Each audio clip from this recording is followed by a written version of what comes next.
One important thing happened at Eaton Compound, and it was, I think, my conversion point.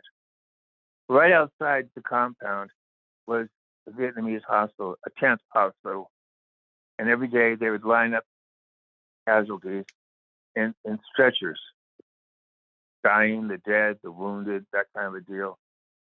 And there'd be like 15 or 20 of them. Every time I would see them, every time I would leave the compound and come back in. Well, it finally got to the point where I couldn't just walk past them. I was walking into the compound and I just stopped, froze. I walked over towards them. I didn't care if they were Vietnamese or whatever. I sat down with each one of them, offered them a cigarette if they wanted, offering them just at least my eyeballs to know that I cared about them. I could not pass this moment by. I could not just pass them by any longer. I had to recognize them. I even had a DC working for me at the PX. The girls later on, after they trusted me, told me, I said, I don't care. Papa San, make sure Papa San has plenty of water. He was old. We took care of him. You know, he was doing his thing and I was doing what I had to do. It didn't make a difference, you know? Sure.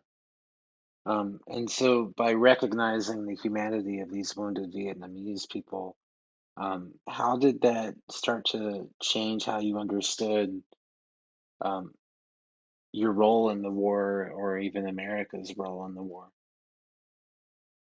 I became very much against it and I started to act out against it. When I In got what to the ways? PX, when I got to the PX eventually, there was a man who had a small concession inside. It was just a Qantas hut. There was a man who had a small concession there, maybe a 4 feet of counter space, you know. And he would take on people's films and have it developed for Kodak. And he had all these little emblems that you could buy and stick on your hat, you know.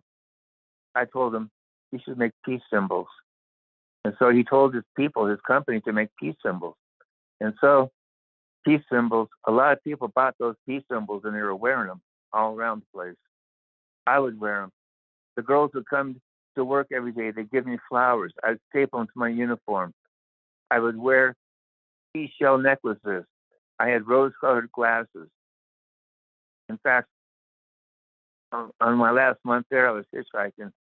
Some general picks me up, looks at me very casually, and goes, "So what unit are you in, son?" I told him.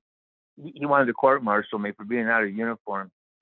Instead, my CEO sent me away to Fung Tao to get away from the guy for my last week so he wouldn't find me.